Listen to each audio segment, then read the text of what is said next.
the most delightfully fascinating character in the realms of mystery, Earl Derr Biggers, Charlie Chan.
Charlie Chan, a guest at Mr. Blake's home in San Francisco, finds himself involved in a baffling murder mystery. Colonel Willoughby, also a guest, while showing some motion pictures, is stabbed in the back in the darkened hallway outside the room where the pictures were being shown. The colonel has been searching for his son, supposedly killed during the war, and Honolulu's detective inspector insists that the finding of the whereabouts of his son was responsible for his death. The murdered man's nephew, Gerald Willoughby, wires that he is flying from Chicago to San Francisco, and Charlie Chan insists that Duff of Scotland Yard and O'Brien of the San Francisco police go with him to meet the plane. Charlie Chan and O'Brien arrive at the landing field, where they await the arrival of Inspector Duff. What do you really expect to find by meeting the plane, Inspector Chan? I haven't had time to be in and all of your planning. Arrival of plane will determine one thing, Sergeant. That one thing is whether or not Mr. Gerald Willoughby is aboard. Before, I have remarked that journey of 1,000 miles is made a step at a time, and more difficult the journey, the shorter the step. Meaning, I suppose, that the harder the case is, the steps taken to solve it should be slow but certain. Correct, Sergeant. You see, both Reginald and Duff think that I am foolish to even for one brief moment suspect Gerald. But they are wrong, Sergeant. If, to quote example, I do not satisfy myself that it is Gerald who arrives upon plane from Chicago, then at some future date, when this unsolved case comes to memory, I should always feel that in the one avenue of search which we had not explored, we had lost the solution. Well, now, Mr. Chan, just supposing that the old man's nephew is aboard the plane, what theory are you going to start on next? The answer to that, Sergeant, is very simple. If this theory fails at crucial tests, I do not know. Here is that. Cheerio there, Charlie. I see I did arrive in time. Blake drove us down to the jail to have a few words with our prisoner. I left Miss Mitchell, Blake, and Sir Reginald there and came on to the airport by taxi. Did young Willoughby say anything? Yes, Sergeant, he did. He told us why he'd never revealed that he was Colonel Willoughby's son. In fact, he admitted that he had been angry at his father for believing he was guilty to begin with, and that he was just not going to let anyone know that he was even alive. You pointed out to him, Duff, that with the murder of Simmons, it would be impossible to keep his identity and the story of his disappearance during the war a secret any longer. Oh, yes, he realizes that now. Here comes the plane. We'd better stand where we can get a full view of everybody getting off.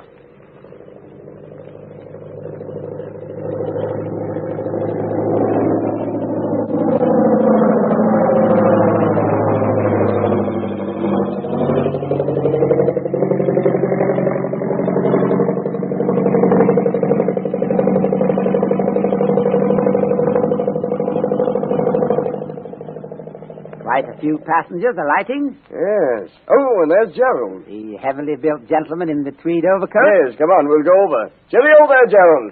Well, by Jove, just up. I didn't expect to see you at the airport. Well, I know you didn't. Gerald, this is Inspector Chan of the Honolulu Police, and this is Sergeant O'Brien, one of San Francisco's finest. Oh, very glad to meet you both, I'm sure. Now, tell me, has any progress been made in the solving of my uncle's murder? Nothing, I'm sorry to say, Mr. Willoughby. We are facing blank wall which stretches in every direction as far as eye can see. Well, here's a taxi. Got any luggage, Gerald? Yes, one suitcase and a briefcase. I'll take care of them. Jump in. Mr. Blake's Russian Hill driver. You know the place. Yes, sir. No, Gerald, the only thing we found out is that your cousin is still alive. My cousin? What are you talking about? Douglas is alive. Douglas? But why? Impossible. Afraid not impossible, Mr. Willoughby. It is fact which cannot be denied. But can you be certain that it isn't some impostor? What do you mean, Mr. Willoughby? Well, several people in all odd corners of the world knew that my uncle was always searching for his son. My uncle always believed that his son was still alive. But don't you think it possible that one of them might be trying to get some money for himself by impersonating Douglas? It's a perfectly good theory, Gerald, but not only did Chan surmise that the man we found was young Douglas, but, well, Simmons, your uncle's old sergeant major, was the one who invited him to Blake's house. Simmons? Oh, yes, I remember. Old Tubby Simmons. And Tubby Simmons identified this fellow as my cousin? Sure, and he did. But Simmons is dead now, too. Well, what happened to Simmons? Murdered. Just the same as your uncle. And by the same man. At least, that's Inspector Chan's theory. I can't think of a better one. But what reason could anyone have for murdering my uncle to begin with? And why Simmons? Why, yes, I'd actually forgotten Simmons' existence. We were hoping to get an answer from you on that point, Mr. Willoughby. Have you no possible suggestion to give us as to who might wish to kill your uncle? Not a glimmer of an idea. When I received word that the old gentleman had been killed, murdered, I couldn't grasp it. It didn't seem possible. He hadn't an enemy in the world. But he might have made one in his insistent search for his son. Who? Uncle's search for Douglas was harmless enough. Naturally we felt sorry for Uncle, his only son, charged with cowardice, then his suicide. There was nothing in that to make anyone want to kill my uncle. We shall not attempt to pursue that course further. You must be tired from your trip. We will leave questioning until we reach Mr. Blake's home. If you'll be so kind, think of anything which has occurred in past years which might lead us to one small vestige of clue.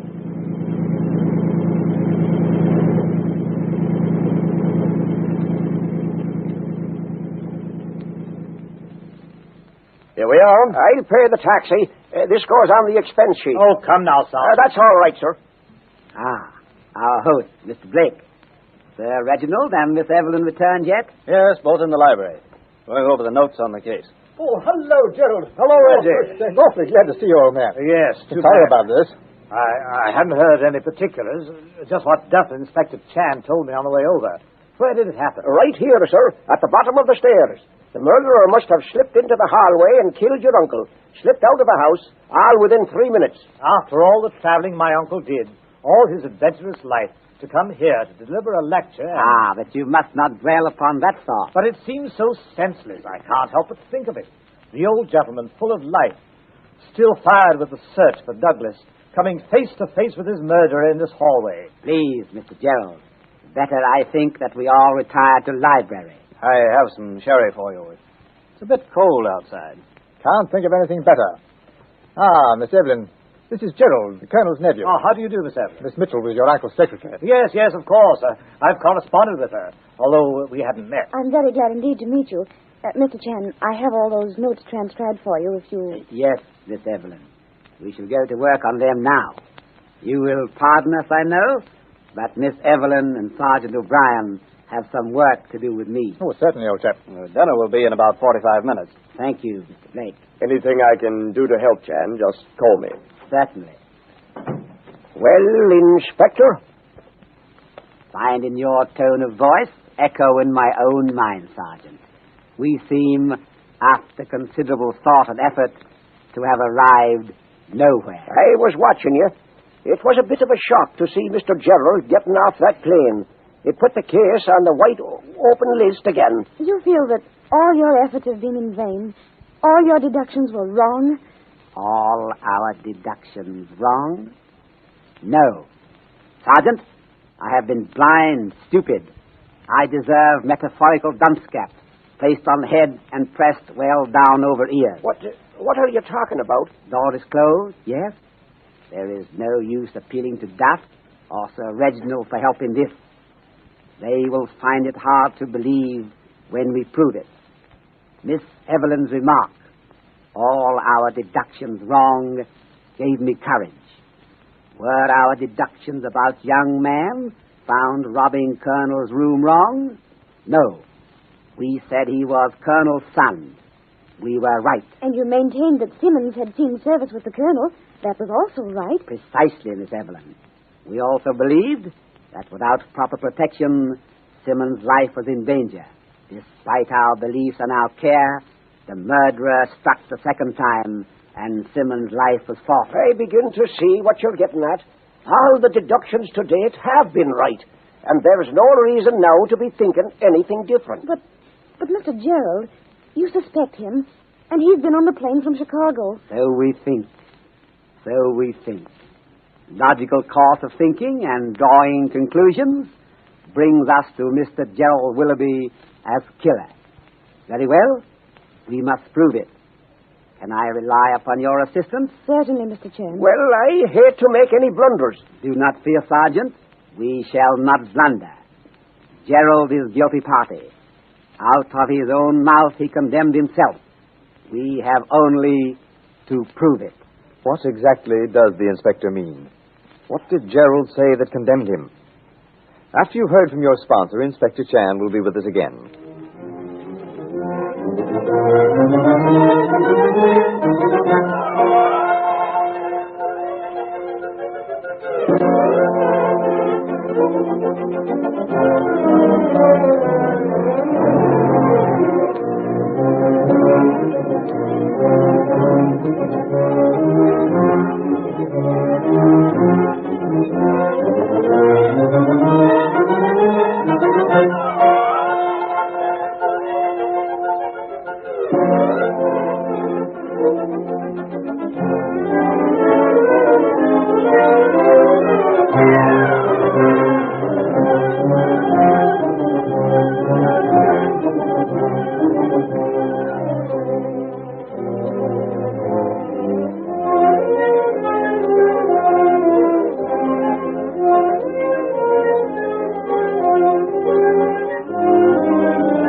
Well, Mr. Chan, what have you for us this evening? I have been thinking of statements made by murderer, which, while not proof of guilt in court, is proof to me. Yes, Mr. Chan? It is more easy for a man to build in one day a temple than to expiate in one life a lie.